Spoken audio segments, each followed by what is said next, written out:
കണ്ട പങ്കായത്തിന് അടിച്ച പോലത്തെ പാട് കണ്ട ചുടുകാരൊക്കെ ബെസ്റ്റാ. ഈ ഒരു പാടേ ഉള്ളൂ. എന്താ പോരെ? അല്ല, അവന്റെ അടിയുടെ ഒരു ഊക്കനുസരിച്ച് ഒരു 5-6 എണ്ണെങ്കിലും കാണണ്ടതാ. കണ്ടാ അത്രയും കാണാത്തതിൽ നിനക്ക് വലിയ വിഷമം അല്ലയോ? അല്ല സർ, ഒരെണ്ണമെങ്കിലും കണ്ടല്ലോ എന്നുള്ള സന്തോഷമേ ഉള്ളൂ. അല്ല, ഞാൻ ഉദ്ദേശിച്ചത് ഒരെണ്ണം അല്ലേ ഉള്ളൂ എന്നാ. പോയി നീ അങ്ങനെ അധികം ഉദ്ദേശിക്കല്ലേ. ഡിസ്റ്റർബൻസ് ഉണ്ടാക്കാതെ പോ. തല്ല് കിട്ടിയതല്ലേ. മിനിസ്റ്റർ അല്പം റിസ്ക് എടുക്കട്ടെ. റിസ്ക് അല്ല പിന്നെ തെറ്റിച്ചേ പറയൂ. ആ യൂത്ത് വിങ്ങിന്റെ വിജയനും പങ്കജാക്ഷനും വന്ന് കാണാൻ നിൽക്കുന്നു. എന്തോന്ന് അടിയുടെ പാടോ? അല്ല സാറിനെ ഒരു ഊത്തിനെ ഇങ്ങോട്ട് കയറ്റി വിടണ്ട. ഓ, IG പോയോടോ? ഇല്ല, TV ന്യൂസ് കണ്ടോണ്ടിരിക്കുക. ഇപ്പൊ കുറച്ചുകൂടി സ്ലോ മോഷനിലാ കാണിച്ചോണ്ടിരിക്കുന്നത്. അടി കൊണ്ട് സാറിങ്ങനെ പറന്നു വീഴുന്ന ആ കുന്ത്രാണ്ടോ അടിച്ച് പൊട്ടിക്കണോ? മനുഷ്യനെ നാണം കെടുത്താൻ വേണ്ടി ഓരോരുത്തന്മാര് കച്ച കെട്ടി ഇറങ്ങിയിരിക്കുക. തെണ്ടികള് പാട്ടികള്. താൻ പൊട്ടിക്കണ്ട, ചെന്ന് ഓഫ് ചെയ്യ്. ചെല്ല്. അവന്മാർക്ക് ചാകരയല്ലേ കിട്ടിയേക്കണത്. ചാകര. അതാരാ? ഹലോ, അതേടാ ഞാൻ തന്നെ. നീ എന്നാ ഈ പറയുന്നത്? മന്ത്രിയാവുമ്പോ അങ്ങനെ ചെളിവാരി അറിയാൻ പലരും കാണും. അസൂയ അല്ലാണ്ടെന്താ? നിന്റെ ചേട്ടനെ കുറിച്ച് നിനക്കറിയാമേലേ? തികഞ്ഞ ഒരു ഗാന്ധിയനായ നടേശൻ അങ്ങനെ ചെയ്യുമെന്ന് നീ കരുതുന്നുണ്ടോ? എന്താ പറഞ്ഞു TV കണ്ടെന്നോ?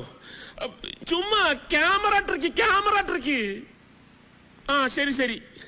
ഓ, ഈ TV കാരന്മാരെ കൊണ്ട് തോറ്റ്. ലണ്ടനിൽ നിന്ന് ദിനേശനാ. എനിക്ക് മനസ്സിലായി. ലണ്ടനിൽ ഡ്യൂപ്ലിക്കേറ്റ് ദിനേശനല്ലേ? തെറ്റിയല്ലേ? തെറ്റി. ഒരു വാക്ക് നേരെ പറയാൻ അറിഞ്ഞൂടാ. പ്രധാനമന്ത്രിയാവാനാ മോഹം. ഡ്യൂപ്ലിക്കേഷൻ അല്ലടോ, ഡെപ്യൂട്ടേഷൻ. ഉദ്ദേശിച്ചത് അത് തന്നെയാണ്, പക്ഷെ സ്പെല്ലിംഗും തെറ്റിപ്പോയി.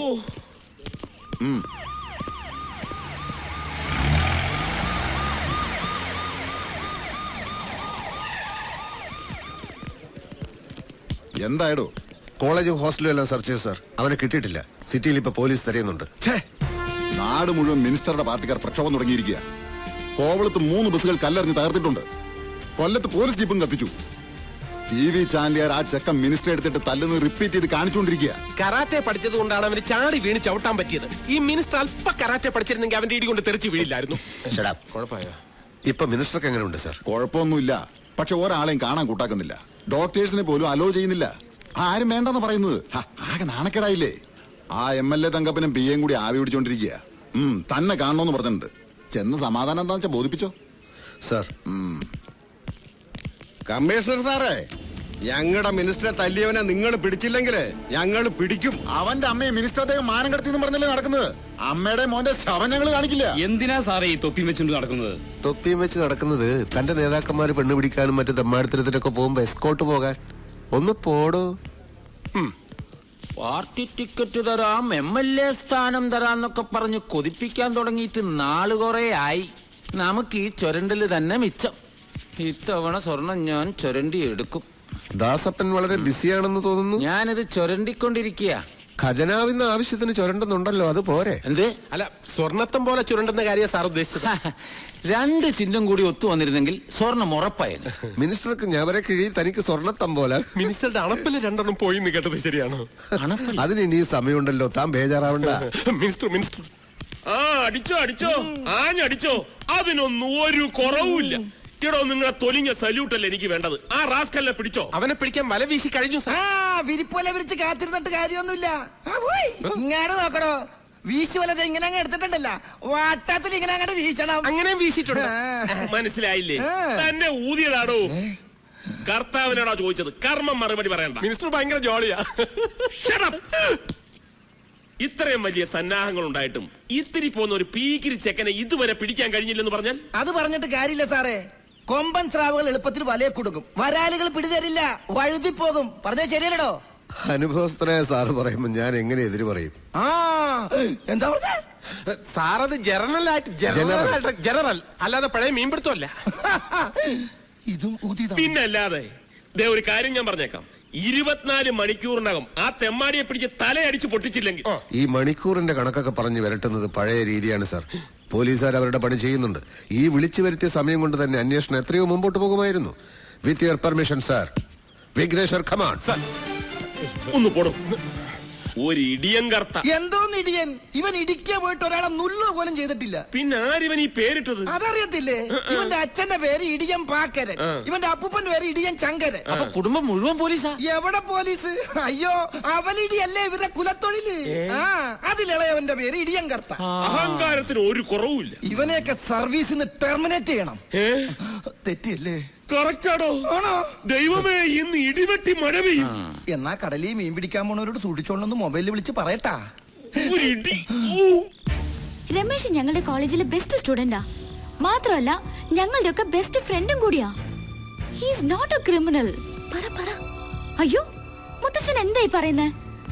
രമേശ് എവിടെയാന്ന് ഞങ്ങൾക്കറിയില്ല. പോലീസ് വന്നപ്പോ കോളേജിൽ നിന്ന് മിസ്സിംഗ് ആയതാ. പേടിച്ചിട്ട് എവിടെയെങ്കിലും ഹൈഡ് ചെയ്തതായിരിക്കും.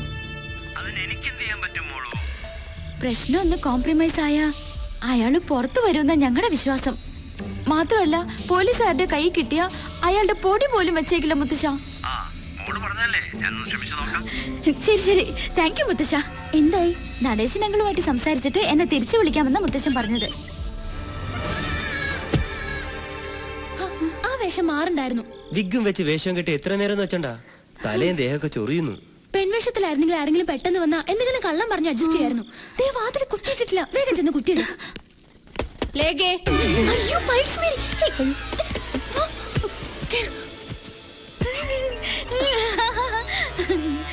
എന്താ രണ്ടുപേരുടെ മുഖത്തൊരു പരിഭ്രമം? അങ്ങനൊന്നുമില്ല മാഡം, ഞങ്ങൾ രണ്ടുപേരും സീരിയസ് ആയിട്ട് ഒരു മാറ്റർ സംസാരിക്കായിരുന്നു. അല്ല, ഇനി ആ ഇടിയാൻ കർത്താ പറഞ്ഞ പോലെ ആ ചെറുക്കനെ ഞാൻ ഇതിനകത്ത് ഒളിപ്പിച്ച് വെച്ചിട്ടുണ്ടോ? ഞങ്ങളോ? മാഡത്തിന് ഞങ്ങളെ വിശ്വാസമല്ലേ? വിശ്വാസമില്ല എന്നിട്ടല്ല, ഇപ്പോഴത്തെ പെൺപിള്ളേരുടെ കാര്യല്ലേ. അപ്പൊ മാഡത്തിന് ഞങ്ങളെ സംശയമുണ്ട്. എങ്കിൽ മാഡം ഞങ്ങളുടെ റൂം എല്ലാം ചെക്ക് ചെയ്യണം. ചെക്ക് ചെയ്തേ പറ്റൂ. വേണ്ട, ചെക്ക് ചെയ്യേണ്ട കാര്യമൊന്നുമില്ല. ഈ മേരി പയസിന്റെ കണ്ണു വെട്ടിച്ച് ഒരു പൂച്ച കുഞ്ഞിനെ പോലും ഈ ഹോസ്റ്റലിനകത്ത് ഒളിപ്പിച്ചു വെക്കാൻ ധൈര്യമുള്ള ഒറ്റ അവളുമാരും ഇന്നോളം ജനിച്ചിട്ടില്ല. I am proud of it. അത് ശരിയാ. നിങ്ങളോട് പറയാൻ വന്ന കാര്യം ഞാൻ പറഞ്ഞില്ലല്ലോ. എന്താ മാഡം? ആ രമേശിന്റെ വീടിന് നേരെ നടേശ മിനിസ്റ്റർ പാർട്ടിക്കാര് കല്ലെറിയുകയും അവന്റെ അമ്മയെ കുറെ ചീത്ത വിളിക്കുകയും ചെയ്തു അത്രേ. അവരെ ഇപ്പൊ BP കൂടി സിറ്റി ഹോസ്പിറ്റലിൽ അഡ്മിറ്റ് ചെയ്തിരിക്കുകയാണ്. മാഡം ഇതെങ്ങനെ അറിഞ്ഞു? TV ന്യൂസിൽ പറഞ്ഞതാ. ഓർത്താ വലിയ കഷ്ടം അവരുടെ കാര്യം. പ്രസാദ് കൺസ്ട്രക്ഷൻസ് എന്ന് പറഞ്ഞാ എന്തൊരു വലിയ കമ്പനിയായിരുന്നു. ബെൻസ് കാറും കൊട്ടാരം പോലത്തെ വീടും ഒക്കെ ഉണ്ടായിരുന്നവരാ. പക്ഷെ ആരും അങ്ങനെ ബിസിനസ്സിൽ ചതിച്ചു. അവസാനം കടം കയറി കേസും ജപ്തിയൊക്കെ ആയപ്പോ പാവം സൂയിസൈഡ് ചെയ്തു. ഏതായാലും ആ TV ന്യൂസ് കേട്ടത് പിന്നെ ആകെ ടെൻഷനായി. ഇന്നിനിപ്പോ കിടന്നുറങ്ങാൻ പറ്റും തോന്നില്ല. നിങ്ങൾ കിടന്നോ?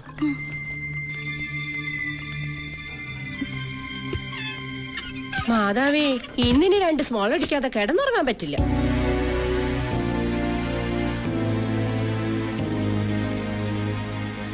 എനിക്ക് എന്റെ അമ്മ ഉടനെ കാണണം. ദയവേദി നിങ്ങൾ എന്നെ സഹായിക്കണം. മുത്തച്ഛൻ ആ മിനിസ്റ്ററുമായി സംസാരിച്ചിട്ട് ഉടനെ തിരിച്ചു വിളിക്കാമെന്ന് എന്നോട് പറഞ്ഞത്. എന്തെങ്കിലും ഒരു തീരുമാനമായിട്ട് നമുക്ക് പോകാം. ശരിയാ, ഇപ്പൊ സിറ്റിയിലേക്ക് ഇറങ്ങുന്ന റിസ്ക്. എന്നെ പോലീസ് പിടിച്ചോട്ടെ, പക്ഷെ എനിക്ക് എന്റെ അമ്മയെ കണ്ടേ പറ്റൂ. രമേശ്, ഡോണ്ട് ബി സിലി. പോലീസിന്റെ കയ്യിലെങ്ങാനും നിന്നെ കിട്ടിയാലുള്ള അവസ്ഥ അറിയാലോ. എന്തായി മുത്തച്ഛ? ഹേയ്, ഒരു രക്ഷയില്ല മോളൂ. അവൻ അവന്റെ ബംഗ്ലാവിൽ ഒഴിച്ചിലും പിടിച്ചിലുമായിട്ടൊക്കെ ഇരിക്കുക. ആ ചെക്കനെ കയ്യിൽ കിട്ടിയാൽ ഒന്നുകിൽ പോലീസുകാർ കൊല്ലും, അല്ലെങ്കിൽ പാർട്ടിക്കാർ കൊല്ലും എന്ന അവസ്ഥയാ. മുത്തച്ഛൻ പറഞ്ഞ നടേശനങ്ങൾ കേക്കില്ലേ? ഇല്ല, ഒരു കോംപ്രമൈസിനും അവൻ വഴങ്ങുന്നില്ല. അവനെ സ്റ്റേജിലിട്ട് ഫുട്ബോൾ പോലെ തട്ടുന്ന TV-കാരിങ്ങനെ റിപ്പീറ്റ് ചെയ്ത് കാണിച്ചുകൊണ്ടിരിക്കുകയല്ലേ. അത് കണ്ടിട്ടാ പാർട്ടിക്കാർ ഇളകുന്നത്. കൊണ്ടുവന്ന ഞാനാണെങ്കിലും അവനിപ്പം മറ്റവന്മാരുടെ കൂട്ടുകക്ഷിയല്ലേ. 15 വർഷം മുഖ്യമന്ത്രിയായിരുന്നു എന്ന് പറഞ്ഞിട്ട് കാര്യമില്ല മോളൂ. മുത്തശ്ശൻ ഇപ്പൊ അധികാരത്തിലല്ലല്ലോ. പിന്നെ മോളിക്കാര്യത്തിൽ വേണ്ടാത്ത റിസ്ക് ഒന്നും എടുക്കണ്ട കേട്ടോ. എന്തു പറഞ്ഞു മുത്തശ്ശൻ? No scope. സാരില്ല, നമുക്ക് നേരിട്ടൊന്ന് പോയി സംസാരിക്കാം. മുത്തശ്ശനോടോ? നോ, മിനിസ്റ്ററോട്. നമ്മൾ ഒറ്റ കയ്യിലെടുത്ത് പോവാനോ? എന്തായാലും പിടിച്ച് തിന്നോ? നമുക്കൊന്ന് ട്രൈ ചെയ്യാം. ഏതായാലും ഈ പ്രശ്നം തീരാതെ രമേശ് ഇവിടുന്ന് വെളിയിലിറങ്ങിയ ശവം പോലെ അവന്മാര് തിരിച്ചു തരില്ല. മാത്രമല്ല, നമുക്ക് എത്ര സമയം രമേശിനെ ഇവിടെ ഒളിപ്പിക്കാൻ പറ്റും? എന്നാലും നീ എന്തേ പറയുന്നേ? ഈ സമയത്ത് പോയി മിനിസ്റ്ററെ കാണാന്ന് പറഞ്ഞ ഗൾഫ് കുഞ്ഞ് അധികം തലപോയിക്കണ്ട. നടേശൻ അങ്ങളെ ഞാൻ ചെറുപ്പം മുതലേ അറിയുന്നതാ. അതുകൊണ്ടാ ഒന്ന് ശ്രമിക്കാന്ന് പറഞ്ഞത്. അതിനിപ്പോ അയാൾ എവിടെന്ന് വെച്ചാ? അയാള് മന്ത്രിമന്ദിരത്തിൽ ഒഴിച്ചിലും തിരുമലായിട്ടൊക്കെ ഇരിക്കല്ലേ. അത്രയ്ക്ക് ജോറായിട്ടല്ലേ ഇയാളെ കൊടുത്തത്. രണ്ടും കൽപ്പിച്ച് ഞങ്ങൾ പോയി ട്രൈ ചെയ്യാം. ഈ ഒറ്റ രാത്രി കൊണ്ട് പ്രശ്നങ്ങളൊക്കെ തീർക്കാനാ. വെളിയിന്ന് പൂട്ടി താക്കോല് വാതിലിന്റെ മുകളിൽ വെച്ചേക്കാം. ഞങ്ങൾ വരുന്നത് വരെ അകത്തുനിന്ന് ഒരു ശബ്ദം പോലും ഉണ്ടാക്കരുത്. ജൂലി, നീ വേഗം റെഡിയാവും.